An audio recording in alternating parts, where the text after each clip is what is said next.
Are you ready? Can crush us. It don't really get no better than this. The podcast that you're looking for if you're really heavy into wrestling. Hosted by the Mark. Energy that's so amazing. Gotta keep it entertaining. Rep the Can Crusher Nation. Yeah, you know what's going down in the ring. Lights out when you hit a ding ding. Knock them out like boom bada bing. Hold it down, you can crown me the king. Got a shout out to the Miz and Duke the Dumpster. We choke slamming everybody. Power driving, hit them with a face buster. Yeah, this the show you need and it ain't no need for waiting. Mark, hold it down for the Can Crusher Nation. All about wrestling and keep it entertaining. Can Crushers Wrestling Podcast. Time to break them, let's go. Yeah. Can Crushers. Yeah. Can Crushers. Let's go. Hi everyone, this is Ringside Rain and you're listening to Can Crushers Podcast. And now, here is your host, Mark the Mark Martinez. Thank you, Ringside Rain. This is Can Crushers Wrestling Podcast, and I am Mark the Mark Martinez, and you are along for a ride. I'm in one of those moods today where I want to put emphasis on words that should not be emphasized. I'll probably stop. My guest is going to probably pay for this, but we have kind of a good relationship over the last couple weeks on social medias and everything. So hopefully the Cardinal, Nick Thompson, is going to be prepared for all of this today.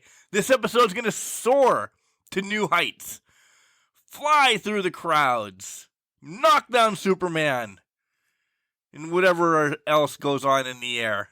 But yeah, guys, Can Crushers Wrestling Podcast, especially the Spotlight Edition, is my favorite show because we get to talk to independent professional wrestlers and promoters and referees and authors and everything to find out the who, why, what, how they got involved in professional wrestling. And each one of us has our own story, and Can Crushers loves putting it out there for you. So super excited to have the Cardinal Nick Thompson on the show here in a few moments. But of course, we have to do our due diligence. So let's do that quickly. Collar and Elbow, hats, hoodies, tees, all the cool stuff that Al Snow and the Hooligans have down at Collar and Elbow. Buy it all up. Buy it all up, and then use our promo code CANCRUSHERS, and you'll save 10% off your whole order.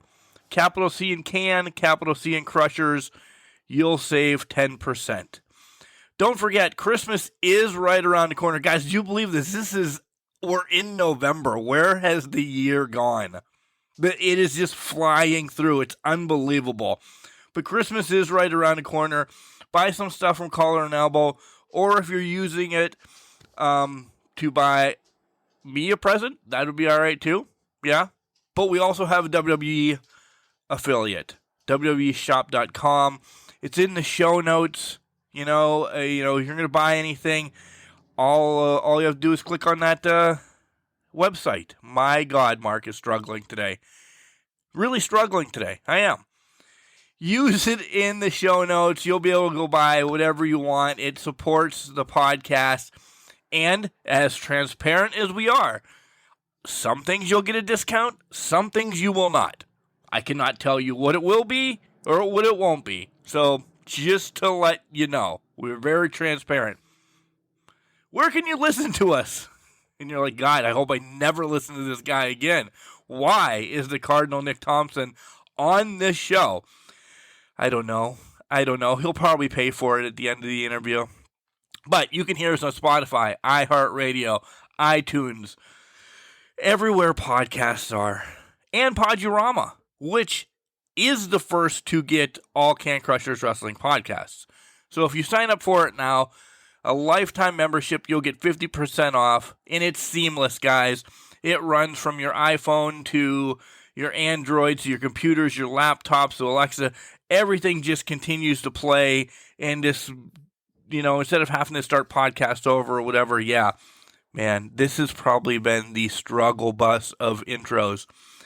Facebook, Instagram, and Twitter, it's there. We're out there at CanCrusher69. You'll be able to join the conversation. And if you'd like to be on the show so you could listen to an extended interview with me stumbling over voices and everything in my own head, please reach out to us at cancrusher69@gmail.com. I don't know what the hell is wrong with me, but I'm going to fix it up. You're going to hear from Al Snow, and then when we come back, the Cardinal will be here soaring on Can Crushers. Wrestling. A love and a passion we all share. I've started a wrestling brand. The wrestling brand.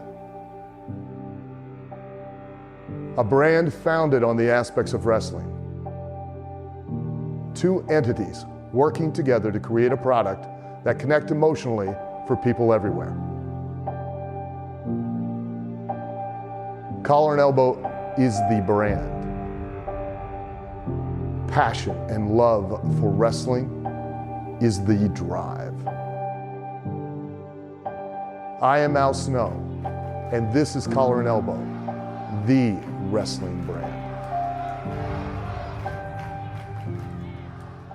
Hey, this is former WWE superstar Duke the Dumpster Drosy, and you are listening to the Can Crushers Podcast. And welcome back to Can Crushers Wrestling Podcast. Guys, you heard how tongue-tied, excited, everything I was to soar through the air with the man, the myth, the legend, the Cardinal, Nick Thompson. Nick, how are you doing today?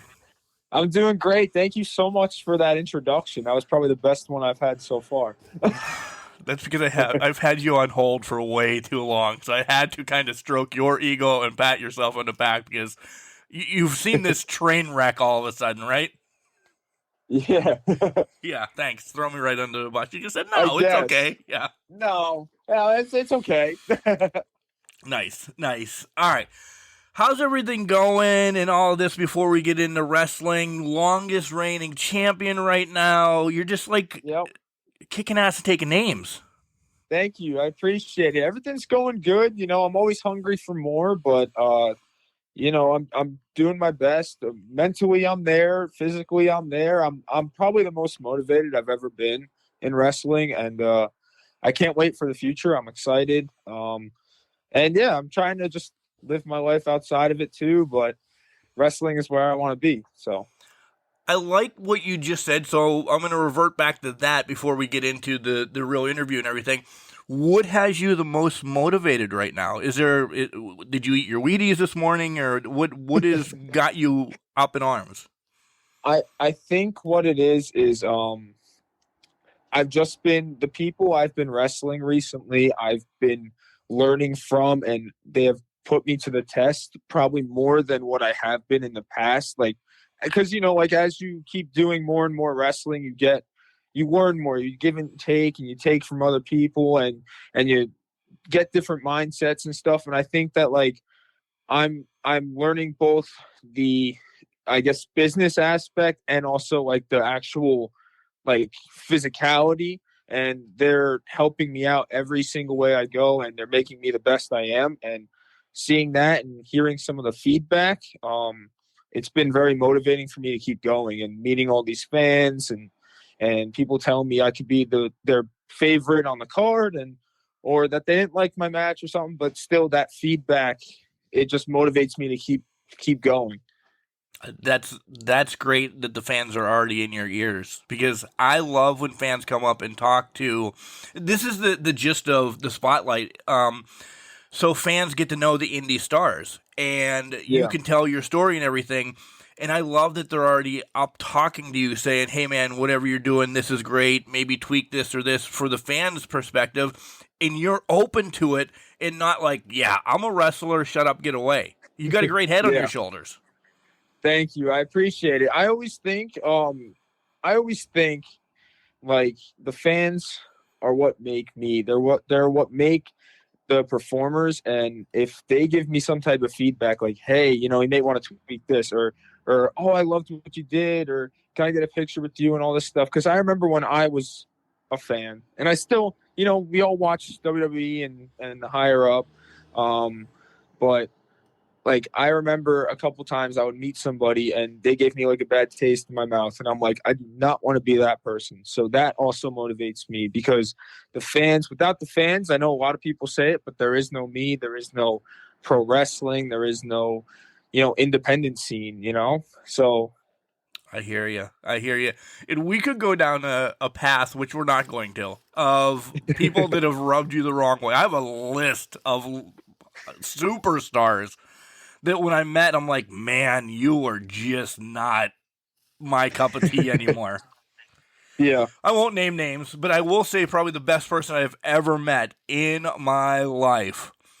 Roddy Piper, about 2 weeks before he passed, he had 300 people waiting outside in line, and he spent 10 to 15 minutes with each person. Like, he was only supposed to be there 3 hours. It was 7 hours, and he's still shaking hands and kissing babies, and I'm like, man, this guy knows. He knows. Yeah. Like, he never met me, and he's like, hey, how's your wife and kids? I'm like, did you just search me up on, Facebook before? We were 1, 2, and 3, me and my buddies in the line, so he had no time to do any of that. But he just read us, and he's like, boom. Wow. Yeah. For me, I'd have to say, if I could say, probably the most inspiring and most, I guess, like, advice that I've gotten from somebody, and like most intrigued out of like the bigger leagues. I met Jimmy Hart at a PCWA show. He was in the locker room, and he was just sitting there, and nobody went up to him. And at that time, I was the pretty boy, my old gimmick, and I went up to him, and I'm like, I've watched your stuff. I'm a big fan. Do you mind if I ask you for a little bit of advice? And I'm telling you, he sat there for 10 to 15 minutes listing off ways of how I can make the pretty boy better. And that, to this day, I wish I was the Cardinal then so that I could ask him now. But that meant a lot to me, because, I saw him and I'm like, he's been everywhere. He knows exactly what to look for. He knows how to help someone who's coming up. And I'm like, I'm going to go right to him.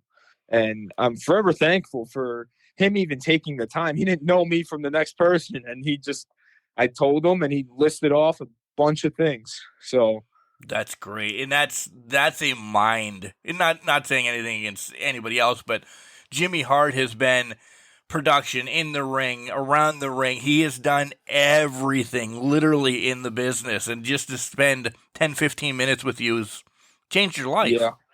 Yeah. All right, let's get into the interview and rewind all the way back. So, who was it that introduced you to professional wrestling? Mom, Dad, Aunt Sue, Uncle Jim? Who was it? So, hey, how did you know I had an Uncle Jim, by the way? That's actually pretty cool. Because I do. But, I list my family members off, and if people say, yeah, I do too, I'm like, oh, there you go. There we go. But actually, in middle school, I was introduced to it by my friend Ryan. I actually went over to his house, and he had the video games, he had the action figures, and I was like, oh, well, I guess this is what everybody my age is watching. And then he was playing the video game, and I'm like, I guess this is what everybody's doing. So I got home, and then John Cena was on the TV, and immediately, as soon as I saw him in like his bright orange shirt, and then like he was taking on Sheamus and all this stuff, I was hooked. Is that the very first match you remember seeing? The very first feud I remember, and actually the first Raw I remember was when Sheamus speared Mark Cuban into. Oh God! That's the first Raw. That's when they used to have the celebrity guest hosts. Yep. Yeah, that's the very first memory I have of wrestling, and I was like, oh, I guess like celebrities come on here too, but it was just the guest host. It got in your blood, and now it's a sickness, right? Yeah. Oh yeah. So, Middle school, so not that young when you discovered it, but, young enough, 6th, 7th grade, that's cool. Who are some more of your favorites? Clearly, Cena is on that list, so. Yeah, Cena's my all-time favorite. I'm a big Kurt Angle fan. Bret Hart, Owen Hart, those two, I can study and watch them all day. Owen is... I have 3, 1A, 1B, and 1C, and it's Owen, it's Dusty, and it's Macho Man, and all of them are on my sleeve.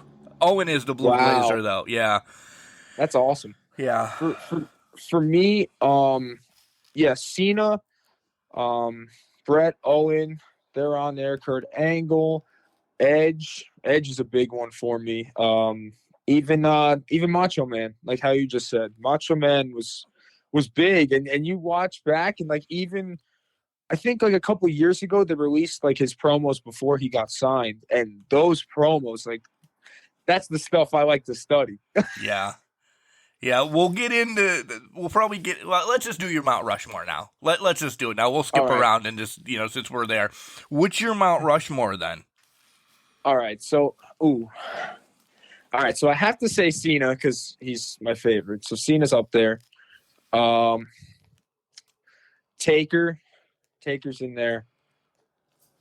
People might find it controversial, but you can't really have wrestling without Hulk Hogan, so I have to put him in there. Right. This is gonna sound really stupid, but what do I have? 2 more? No, you have one. There's One 4 more. on Mount Okay. Rushmore. Geography, not your strong point, then, Cardinal. Geography is not my strong suit. Okay. I was gonna say it's either 4 or 5, but then I'll put Stone Cold on there. That's a hell of a list. Yeah. And everybody says that when you name the Mount Rushmore, everybody's like, yeah, but nobody's gonna pick no bad blood. Nobody's gonna say the Brooklyn Brawl or Gilbert or anything.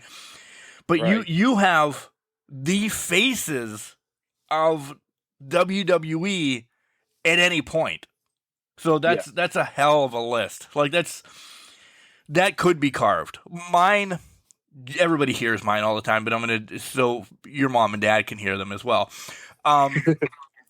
Mine are Flair, Dusty, Savage, and then the 4th one is always changing for me. Like I want to say Owen, and this is mean he didn't have long enough, but he did. He had long enough. Yeah. Or I want to say Cena because of what he's done, or I want to say The Rock. So I can name 3, boom, all the time. The 4th one always changes because Advocate, I always want to throw a woman up there now too, because I think it should be AJ Lee, it should be Trish or something like that. Yeah. Whatever. There's no shade on anybody else, but I'm always PC, essentially. But yeah. No, that's understandable. It's okay. I mean, like I didn't even think of Flair to be honest, but like Rock was gonna be the other one if it wasn't Stone Cold or Macho Man. I'm always thinking too, Brett. I mean, Shawn. All right, 2 questions. Again, we're just welcome to this interview, by the way. It's all good. 1, who screwed Brett? Brett or HBK? Oh, I want to hear man. your take on this. And then I have a follow-up that you brought something else up about 5 minutes ago, but go ahead and on this one. All right. So to me, it was Vince. Okay, I'm too big of a Brett fan, so it's kind of biased. But at the same time, like I've watched back, so I started studying the Attitude Era, and I watched back, and I'm like, bro, Shawn had to know. You can't tell me he didn't know. Yep. So I personally think Vince screwed Brett. I completely agree. I completely All right, good. because they wouldn't have allowed him to write the WCW if he knew. He wasn't going to get that hawker in his eye. Like Vince would have been more prepared, and I completely agree that Shawn and Earl were both in on it. Yeah, I think Earl was in on it too. The next one I was going to ask, because you brought up both Hearts. You brought up Brett being one of your favorites. I strong-armed you to make you say Owen. Who was better between those 2? Oh, man, now you're putting me to the test. Oh, I still got to go Brett, I think. That's where I'm going to hang up on you. But, but I will say my favorite match is their steel cage match. Yeah. That or WrestleMania 10. Yep. I was going to say, if not, then it's Mania 10. Those 2 matches, I was hooked from bell to bell. I did not turn my head at all. I watched their technicality, the storytelling. Like it's so hard because like I want to say Owen, but they're neck and neck. But I gotta say Brett. Okay. No, it's your opinion. You're wrong, but it's your opinion. So growing up, you've discovered wrestling, you're playing video games and wrestling. What else did you do growing up? Because once you found wrestling, I put this in everybody's head, once you found wrestling, you're like, man, I want to do this when I grow up. What did you do to get you there as of like sports-wise? Because I can spin any sport into you getting ready for wrestling. Yeah. So what I did was I actually originally wanted to be a baseball player when I got older. So from like kindergarten all the way until like freshman year of high school, I was playing baseball. And then I think like once freshman year hit and like they didn't put me on the freshman team in baseball and stuff, I'm like, you know what? I don't think I'm as good as everybody else in baseball. And my passion right now, my focus is with wrestling. I'm like, I want to do wrestling. I want to be a pro wrestler. But I mean, I did that in high school. I did like the field part of track and field. I threw a javelin for a year. But I was always active in the gym. I like to call it stacking plates, banging weights. I was doing that a lot. You and Scott Steiner. Yeah. So you were preparing yourself. You knew this is a joke. Once you were batting 175, man, I'm not going to the MLB, right? Yeah. I knew exactly. I was like, once Farm League finished, because it's funny, and I could say this, and people may believe me, they may not. But in my town, all I would do was throw fastballs and changeups, but they would make me a relief pitcher, and they would call me the Mariano Rivera of my town. Listen and to I'm you. Like, and I'm like, I'm not doing anything. But I knew as soon as Farm League like finished and maybe like the minors after that in like the town league, and everybody started hitting my pitches and all that stuff, and I wasn't doing good batting, and then I didn't make the high school team. I was like, yeah, this isn't for me. I think I'm retired. I understand that. Trust me. Little league around here, like knot hole or whatever you guys would call it, the year right before you get to high school, I was crushing the ball. And then we went to other towns to see people, and I'm like, man, I can't hit the curve. I can't hit anything off speed. I can hit junk, but now they know how to pitch. So I was being big jump. I was being designated hitted for as the catcher. Yeah, go ahead and laugh at me because it was true. It's all right. There was one time where, and I'm sorry, I'm switching it to baseball for a second, right. But I was on a travel team, and it was like, I don't know, like 12U. That's what I was in, and we're traveling, and I think we went to like South Jersey, and the pitcher had a goatee, and I was like, Daniel Monte. No way. Daniel Monte from the New York team that bought their way into the World Series. Yeah. I was like, there is no way that this kid is 12 years old. And then he started pitching like 60, 70 miles per hour. I'm like, no.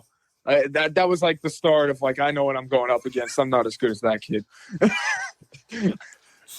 So after all that, we're 12U right now. We're reliving our horrible baseball careers. When was the aha moment that you essentially decided to look for a school, and how did you find it and go to wrestling training and everything? Because we all lived that as a young kid. Like, I'm going to WWE or WWF back in the day.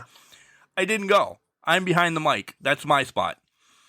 Yeah. So actually my senior year of high school, what really made me have that aha moment was, I think, The Rock versus Cena, both matches. The storytelling and stuff at Mania 28 and 29. That's what really made me be like, oh yeah, like now I want to do this. And I actually started looking up online, and I found this place, the Independent Wrestling Federation in Nutley, New Jersey, and they did youth clinics at the time. So I was like, all right. I asked my parents, I'm like, can I go and see if like this is for me? Let me try it. It's a 2-day camp. Let me see. I went there, 2-day camp. I learned how to run the ropes, take some bumps, all that stuff. I loved it. And then we talked with the trainer, and the trainer said I could start at any point. All I had to do was just do, because I was 17 at the time. So he said all I had to do was just one class. So I was going to start up with them, but then they unfortunately closed. So Great. then like about a year or two later, I was like a sophomore in college, and I found ECPW, which is only like 15, 20 minutes from me here in Jersey. And I did that from late 2017 to the middle of 2018. But then I realized, honestly, I couldn't balance college and wrestling at the same time. I was going to college as a backup for wrestling, just in case, God forbid, something happened or it didn't work out. So I decided to focus on college, get my degree, and then I'll go back to wrestling. When it was my senior year of college, I'm sorry, it's a long story. No. When it was It's your when it was spotlight. my senior year, when it was my senior year of college, the Independent Wrestling Federation reopened. So I went there, and I was there from like January 2020 to like November, and then I started with Spartan Championship Wrestling after that. So I've been like all over the place, training, learning different mindsets.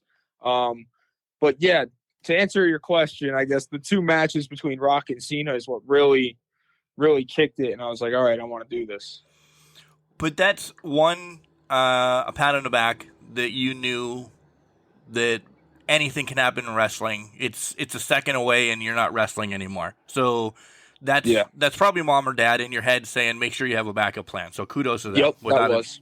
Kudos to them because, listen, I know her. Britt Baker did dental school to make sure in case anything happens. You know, other people have done it too, but she's the most recent that always does it.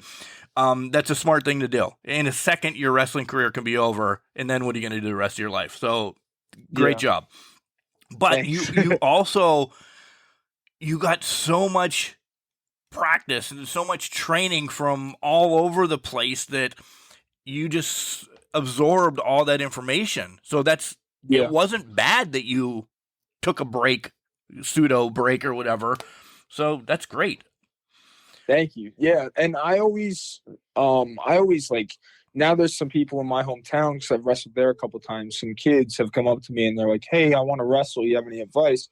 The first thing I tell them, I said, listen, you might not want to hear this, but go to school, get a backup, because God forbid something happens, you have a backup. And I say, start it after or start it towards the end of college, like how I did, and then go from there. I'd rather you have a backup and not drop everything and, you know, be safe just in case. So you're crushing all these questions that I don't even have to ask you later on. I just crossed that one off my list too. But I always ask, what do you tell the kids that want to? So yeah. So let's talk about your first match. Yeah. Do you go back and watch it? Do you have it on DVD, on digital, or anything like this that you're like, first match, okay, it's out of the way, thank God? So I upload all my matches to YouTube. So if I want to go back and watch it, I can watch it. My first opponent was Dark Oracle Sage. I'm not too sure if you know him. I heard of him. But yeah, it was honestly a first match. It was a great first match. He gave me the opportunity to showcase some stuff I've learned. I got to learn from him, and it was actually in like Reading, PA. We went to I forget it's like where they did like the Outbreak tapings. I went in there, that little like garage area. Why can't I think of it right now? I know exactly where you mean, but I can't think of what it's called. Yes, all right, yeah. But I was in there, and it was honestly a great learning experience. It was actually like my first time traveling to a show, and it was just overall fun. I loved the match, but I go back and watch that now, and I'm like, man, I should have done this better, or oh man, come on, lay it in or something, you know. But back then, you're not really thinking too much, so. So you tell mom and dad that you're getting into wrestling, and they're like, okay. But do they have any, Nick, is this really what you want to do? Is mom like, you're my baby boy, you shouldn't be doing this? Is that concern there? Yeah. So at first, I think, first I got to say, my parents have always been supportive of it. I think they thought it was just a phase, to be honest. But I think I got my mom more hooked onto it at first than my dad, because my dad was for the longest time like, oh, this is just a phase, he'll get out of it, this and that. And my mom like started to see like, okay, no, he's going to all these trainings, he's doing this, he's doing that, like he actually wants to do this and he's going to follow his dream. And then once my dad saw me perform for my second match, he was like, oh my God. He's like, yeah, this is, and that's how a lot of my family has been actually, which I actually love that, because not that to prove people wrong or anything, I'm not about that, but just to make them be like, oh my God, like now we can be a part of his journey. Now we can see him progress. He's following his dream. We're proud of him, all this, I'm not looking to be like, haha, I told you I want, I'm not that type of person, but I think a lot of my family was kind of like, this is just a phase. But now like my sister, my mom, my dad, they come to every single show I'm on. Nice. So it's great. Are they helping you make merch? Are they coming up with designs? Actually, I go to Bitter Chain on Instagram to get my designs made for like my gear and stuff, but I will throw stuff at my parents and sister and be like, hey, what do you think about this idea? Or, hey, you think I should fix this up? Or what do you think about this merch? Should I try and sell this merch? Or you think this will work? And they give me feedback. But the most important thing is my dad, he likes to keep stuff real with me. And he gives me that fan mindset as well. So like if he sees me wrestle, he's like, man, you need to come closer with your punch. Or like he'll be like straight up like the hard love, like the tough love. But all of a sudden, Dad's Dr. Tom Pritchard now. Scouting you, yeah. But that's what I love. And I tell him that all the time. I go, don't change, because I need to hear that. So it only makes me better. Yeah, because listen, I'll pull the fourth wall down real quick. People sometimes behind the curtain might say, yeah, good match, do this, do that. They don't want to hurt your feelings or young in the business or whatever. Some will be truthful with you. And you have to kind of tiptoe around to find out what is real. Dad's not going to lie to you. Dad's going to be like, hey, that match sucked. I didn't like it as a fan. And that's he's great. Told me that a couple of times. He told me one time. I love your dad. He's great, honestly. I was performing at the Mecca, and we were going, like I was doing a singles match for a title, and my dad literally, we were right before intermission. I walk out. I was not happy with the match at all. And I was just upset with my performance overall. And my dad looks at me and he goes, that was bad.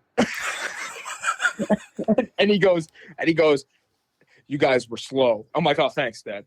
like he was like, you guys needed to pick that up. You lost the fans. I'm like, thanks. But now though, and that's awesome. Exactly. And that's what I told them. I go, listen, I might be mad at you for like maybe an hour, but I said, I already know I'm upset with myself. So like, hearing that from you knows that it wasn't just me getting in my head, like that I actually need to work on it.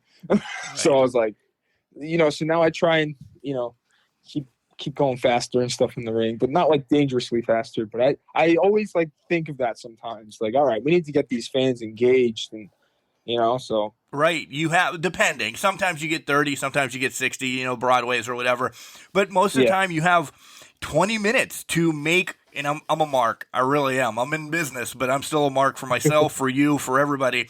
You have to entertain me for 20 minutes because each match is a different story. And if your match is a carbon copy of the one right before you, you're going to lose me fast, right? So your dad's got a great eye. Yeah. And the thing is, too, with that match, we talked to my trainer after, and he was saying, and this is something that I look at now anytime I'm on a card, know where you're at on the card, because me and my opponent, we were doing stuff as if we were first match. We were doing standoffs and stuff, waiting for the audience to clap. We're fifth match in, brother. Yeah.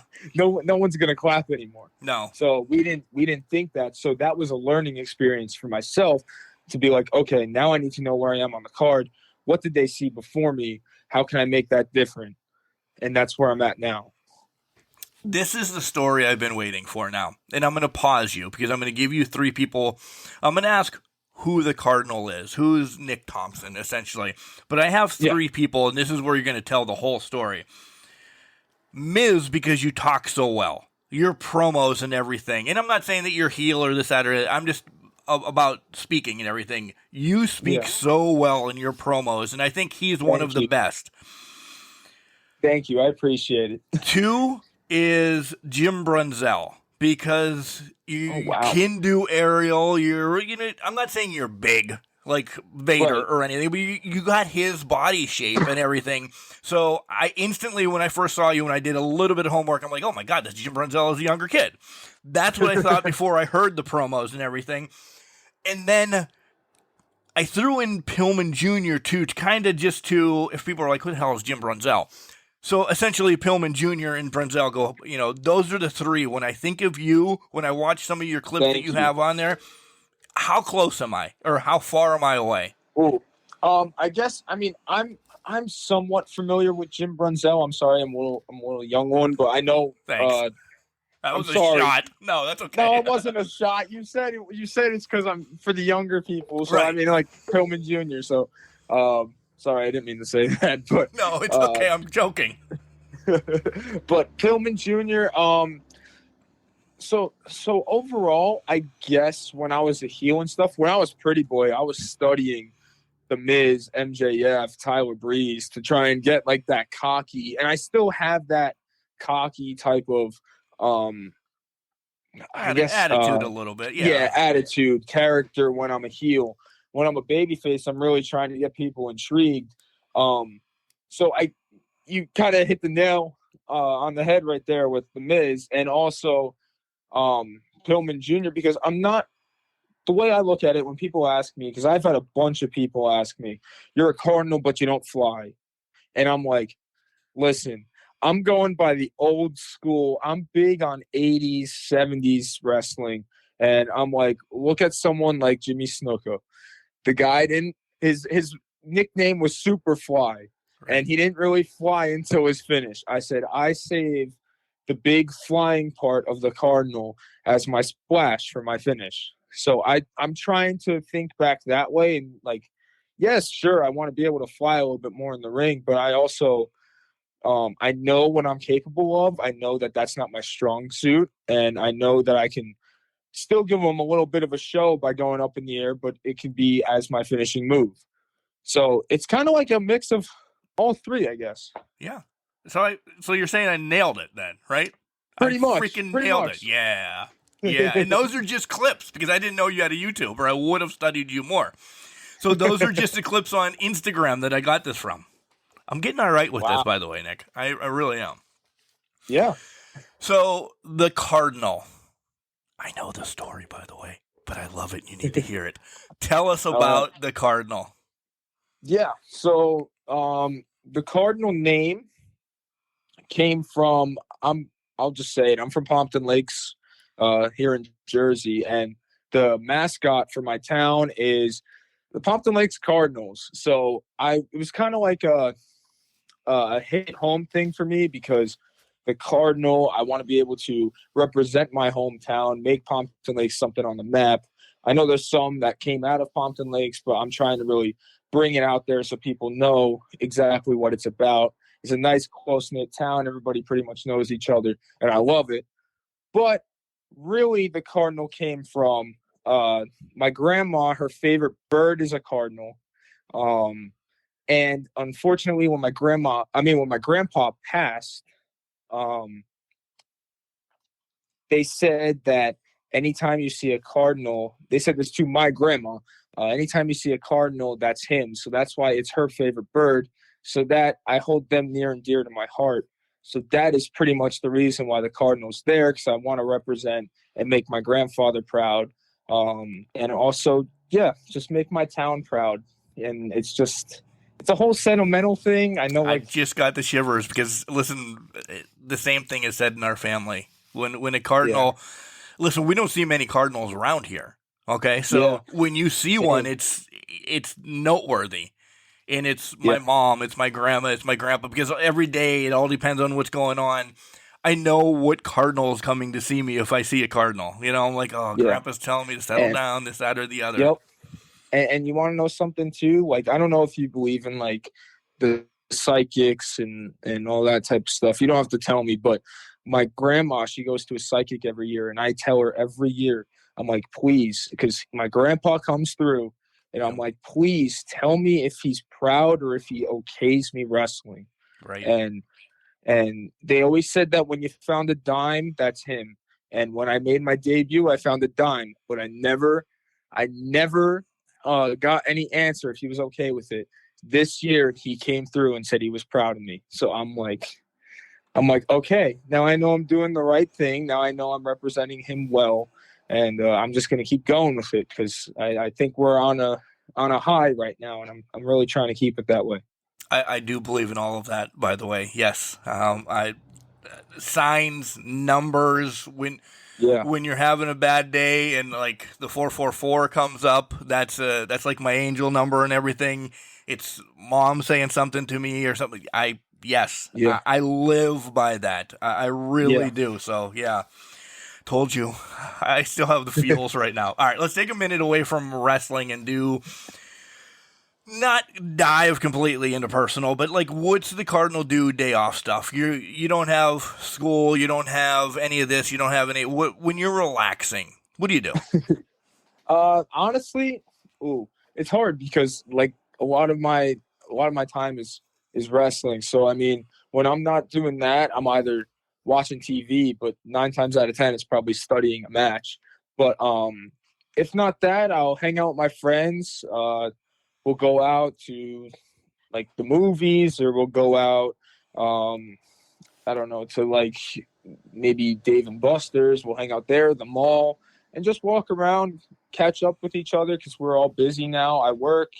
But yeah, I play video games with my friend a lot still, but I try not to do that as much because I like to stay active. Like I go to the gym 3-4 times a week. What video game are you playing right now? I don't care about the gym. I know you're active that way. You have to be in wrestling. So I play WWE 2K23, shocker. But I also play. I'm big into like hockey. So I like the National Hockey League. So I play like NHL 23. You're a Devils fan, right? Nope, Rangers. Oh, okay, all right. I won't be a Devils fan. I'm sorry. No, good. No, I'm all right with that. I'm a Ducks fan for one reason. Because the Penguins are in my hometown. Not my hometown, like in my backyard, essentially. Wow. The Mighty Ducks, the greatest movie ever. I was gonna say, is it because of the Mighty Ducks? Yes. That's respectable. That reasoning alone. But yeah, I mean, if not that, I actually have my GameCube from back in the day, so I'll play like Mario, like Super Mario Baseball or whatever it was called. I'll play NASCAR because I'm a big NASCAR guy. If not that, I mean, Monkey Ball's on there. I don't know if you know that game. I had a GameCube, and then I don't know what happened. I moved or whatever. And that's the only one that my mother threw away. Like, I still have the original Nintendo, and like, I don't know. It just, listen, the GameCube is a purple box, so she had no clue. Everything else was maybe labeled or whatever. That's the only system that I don't have right now. And I know they're out there and everything, but I got this Odroid that's got like 50,000 games on it, and some of it's on it. Yeah, it's an emulator, but yeah. Wow. Arcade games too, by the way. I can hook you up later. Awesome. Yeah, it's awesome. It's really cool. All right, so stupid question time. All right, we have 3 stupid questions that we ask all the time, not related to wrestling whatsoever. Do you have any hidden talents that you're going to release here on Can Crushers? I can make my tongue touch my nose. Okay, nobody can see that, but I trust you. Nobody can see it, but believe it. Believe it. They get stupider, Nick. They get stupider. I mean, that was probably I just gave like a stupid answer. No, that's fine. That's fine. Now that shows people are going to ask me to touch my tongue to my nose. I hope so. Trust me, I'm going to when I see you. I'll message you right away. I'll message you right away. If you could pick a bird to tag with, because you're going to be becoming a tag team, what bird are you picking? There's 2 easy answers, and I'll give them to you if you don't get it. But go ahead and give me yours. Man. Probably a Blue Jay. Okay. That was not the one. That was what, essentially, when I was writing this question, I was hoping you would pick Blue Jay because it completely makes sense. Listen, we're baseball fans. Cardinals, Blue Jays, da-da-da-da-da. In wrestling terms, you have Raven to pick. I was thinking Raven. Yeah. Or we're really close to Survivor Series. You could have picked the Gobbledygooker. I don't think I want him as my tag partner. I don't think anybody does. But I mean, I was actually going to throw one out of the world here. I was going to say an Oriole, but then I was like, no, what's an easy answer that he probably knows? And I'm like, all right, a Blue Jay. Either one, yeah. At least you can say like a Robin or. Well, oh man, that was another one I was thinking of because I'm a big Batman guy. So I was thinking Robin, Batman, and Robin, but Cardinal and Robin, but you know. And you can tell we're very patriotic here on Can Crushers because none of us said bald eagle. Yay, America! No, I'm kidding. A little bit more serious on your third silly question. If you could go to dinner with anybody that's ever walked on this face of the earth and have, one dinner and ask a couple questions, who would it be? And why, of course. Is it like celebrity crush we're talking, or is it like advice? Whatever you listen.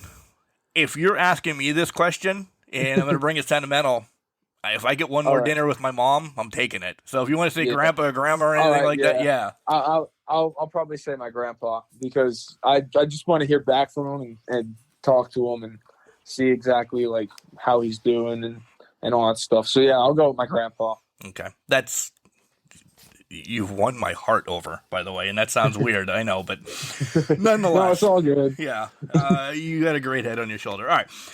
Thank you. Back to wrestling. Wrestling continues to change. Good, bad. It's got a stigma around it sometimes, this, that, or the other. If you could change one thing in professional wrestling so the masses understand it, what would you change? Ooh. So, like, overall, everyone understands. I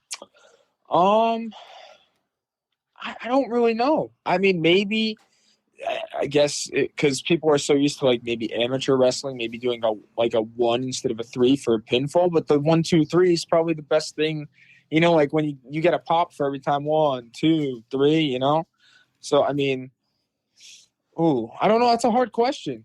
It is, and there's no right answer. There's no right answer. Caveat on that, because that's for the masses. How about in the business? Because there's still, and this isn't Nick saying any of these yet, so don't throw any hate at him. I'm saying them first. There's still sometimes the egos, the good old boys club, the this, the that, the not being inclusive, which is what would you like to change being a worker and in the business that it would be all right for everybody to be there?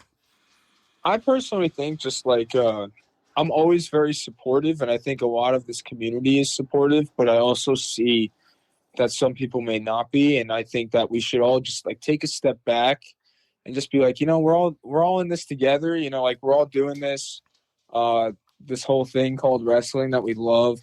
We should all try and uplift each other. That's exactly what I try to strive for. That's what I live for. I try to boost somebody else up and try and, make them, I don't know. I just feel like if we all supported each other like a little bit more, and I'm not saying we don't because we all do, but if we were to support each other a little bit more, I think we'd all be better, like in a better mindset overall. Because I know wrestling can be mentally draining and physically draining, and just telling somebody that, hey, you're doing okay, you're doing great, or I think that would go a long way. So yeah, Dad wouldn't be allowed in the locker room saying, hey, that match sucked. Right? Yeah, no, Shots on Dad. Shots on Dad. Hey man, that match was bad. Like, no. If I was to have my dad get in the locker room, I'd be like, watch your attitude, brother. See, attitude. There's your legit answer, that attitude. No, because it makes sense, and I love the way you put it because listen, the round number, the 20 people on the card that night are there for one reason, to make the fans go home happy. You got 3 hours, 4 hours, whatever a show is, to make the fans go home happy, so next month you put more asses in the seats and you guys make more money. That's what wrestling is. Yep. So, how much wrestling do you watch now? And do you have like a favorite storyline going on? And do you watch them all? Do you get on IWTV and watch other indies? Like how much do you watch? So right now I'll watch like every now and then I'll watch Monday Night Raw. I really only watch it for the Alpha Academy. I think Chad Gable is one of the most underrated superstars to ever walk in the squared circle. I think I even thought that when he was with American Alpha before this whole Alpha Academy. He's just on a different level, and now I'm happy that it's starting to shine for him. And I like to watch his stuff because, again, as we talked before, Kurt Angle, Bret Hart, Owen Hart, this is just another guy that I like to study. But that's really why I tune in for Monday nights. And then for Friday nights, I'll watch because of like Cena obviously is back, but I like the whole Bloodline Roman thing and LA Knight. I like to see that because those are their top guys right now. So I like to also look at it and be like, okay, what are they doing, that gets them to that spot? Not saying that, I mean, I think every wrestler wants to get to the top, but just like what gets them intrigued. I try and look at like, okay, how is, okay, LA Knight's doing the LA Knight to the crowd. I'm like, okay, he's interacting with the crowd. So what I start to do is I start to like flap my arms when I go out to the ring. I'm like, all right, I need to get them to do something. Like even like Jey Uso, now he does something with his arms. I'm like, okay, like he's getting them involved. So what I did was when I make my entrance, I run around the ring. I have tassels. I mean, yeah, you can think of Ultimate Warrior all you want, but I go, all right, I'm going to run around the whole ring, make sure I get every single fan intrigued. So, flying with you. Yeah. Exactly. So any AEW, New Japan, anything like that? And it's okay because it's wrestling. You're watching something, or are you just strictly a WWE guy? I like to watch AEW. I did watch when Edge went over there. But I do like, again, Bryan Danielson, Omega, I'll watch, MJF, I'll watch, and I'll watch all of them. Again, like Danielson is, of course, for the study. Oh, yeah. That guy, my God. So I like to watch his stuff. Omega, again, for the studying. MJF, of course. He was one that I studied, like I said before, when I was Pretty Boy. He was one I would study. He's just that cocky heel, but now he's like a baby face. So it's like, man, now it's cool to see the other side. So I like to watch that, but I don't watch AEW as much. How far back, because study is a strong word with you, and I love that you continue to use it because it's like Allen Iverson in practice. He doesn't practice, but you continue to study, so I'm proud of you for that. How far back do you go? Are you in the 70s, 80s, or anything like that, or even farther back with like Gotch and those guys? Hold on. I'm just gonna pull up a list. Let's see, because I started writing down matches I've watched this year. Like I from the beginning of the year, I've watched like over 400 matches and have them all listed. But I'm not gonna list them all here. Yeah, please. Number one, January 1st. But it goes back to like the 80s. But I'm trying to think. I think it was like WCWA or I forget what it was called. But there was one promotion that I would watch, and it had WCCW. I'm sorry. Oh, World Class Championship Wrestling with Von Erich and those guys. Wrestling. That's exactly where I watched it. Yeah. I love Kerry Von Erich. I love the older, if you couldn't tell already, I like the 80s. I like the 90s, but mainly the 80s because that's when people still believed. Yeah. So when I look at that, and Kerry Von Erich's coming in the ring and he's chasing off the heel and the whole place is going ballistic, he made them believe. So I try and study that. I try and study Bret, Owen, because their movements, people believed. When they got beat up, people believed. So I try and look of like, okay, how are they getting back up and getting people back into it after they're getting beat down? It's just like, it's a whole thing for me. So I would probably say like early 80s. That's the best time of wrestling, by the way, in my era, in my book, by the way. The greatest. Yeah. Oh, my God. It's so entertaining. Yeah, it really is. You were watching for Kerry Von Erich. Did you watch any of like Gentleman Chris Adams or anything? Because listen, if you're gonna have another heel turn, I feel that just popped in my head. He could be somebody that you could learn from too to be that heel. Yeah, he teamed up. Now you can correct me on this. Did he team up with Gorgeous Gino? Yes, Hernandez. Was he the one? Yeah, that when Gino passed, they thought he did it because they believed. Yes, the whole dark side. Yeah. I love Gino. That's somebody who like not a lot of other people really watch. But But I personally, I'm gonna be honest, I haven't watched any real Chris Adams things outside of that. So I guess now that you said this, I'll start to, because I want to get to know him a little bit more too. WCCW, the original NWA, like I feel like Tully Blanchard. You know Tully Blanchard. You can pull from him a little bit. Yeah, continue to watch your 80s. Don't get me wrong. Yeah. Before Arn Anderson, my God, that was my favorite Horseman, by the way. I love Flair. I love all of them. Arn was my boy. So yeah. So we talked about favorite storylines and everything like this. Can you look back now, as we get ready to close this up, can you look back when you and your buddy Ryan were discovering wrestling and say, I did it? Yeah. I can. All right, so I can look back. My overall goal, obviously, for any wrestler, I think, is to get signed. Right. Some maybe not, and that's just an exception. But for me, I think I'd be able to say I made it when it doesn't even have to be I get signed. Sure, I want to get signed. But if I even have like a dark match on AEW Dark, if that ever returns, or if they need somebody like a local talent on Monday Night Raw or something, I will be satisfied and be like, okay, I just wrestled in front of like thousands of people. And that's really all I want. Of course, I want to get signed, but I think I'll just be happy, because I've been thinking about this a lot too. Like, I'm happy now, but I know that I'm not where I want to be right now. Right. So, Rome wasn't built in a day, though, and I'm not. That it sounded mean the way I came across. But right. No, I know exactly what you mean. Right. Like it takes time, and I'm like, I know it takes time, and that's what I'm trying to think to myself. And the hardest thing for me sometimes is when I see like other wrestlers and they have like this many matches in a year and this many, and I'm sitting here and I'm like, well, I only had this many. But now what I'm starting to do, and it's actually kind of healthy, is not comparing and being like, okay, no, that's their path. This is mine. I know where I need to get. How do I get more matches in a year? How do I get myself out there more and all this? And how do I just be a better performer overall? Right. And that's kind of where my head is at.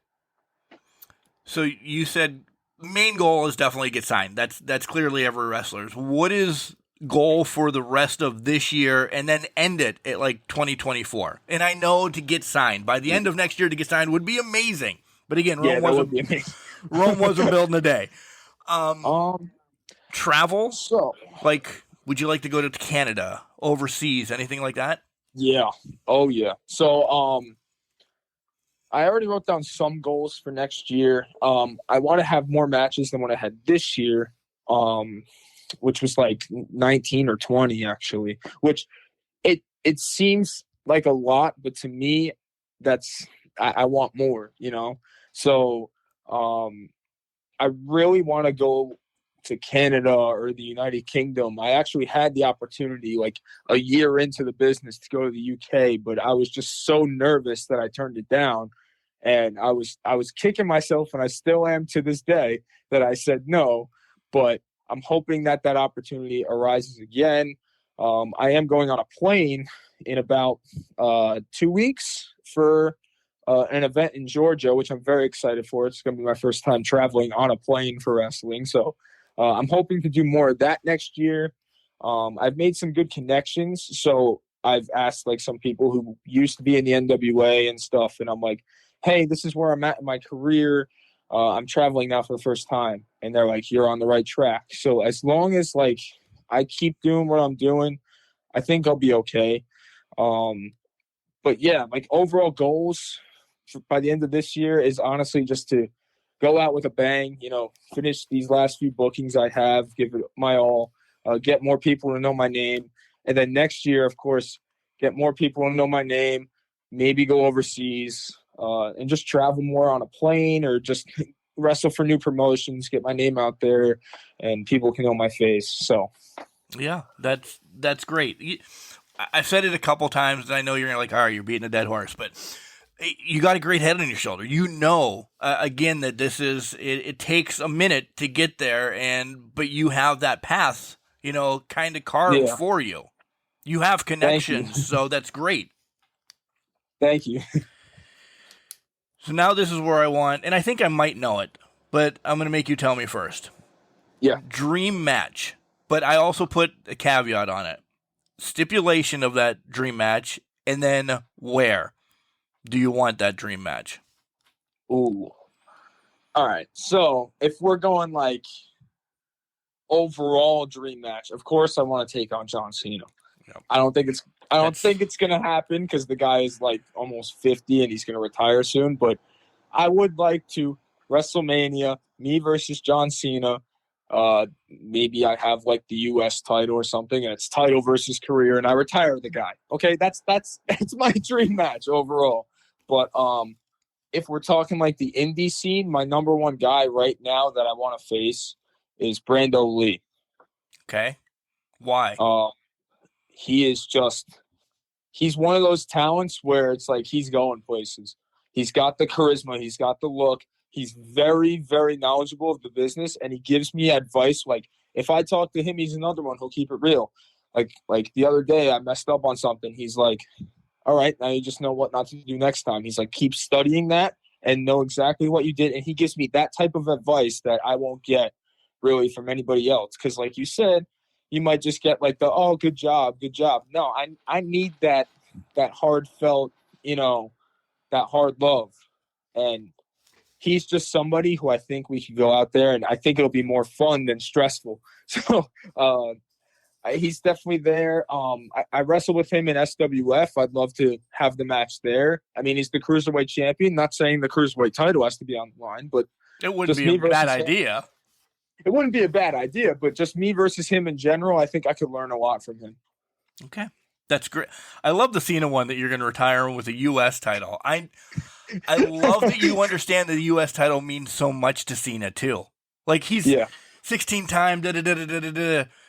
But if you look back at Cena's career, that U.S. title is more prominent in some of his biggest things that he's ever done than his main events.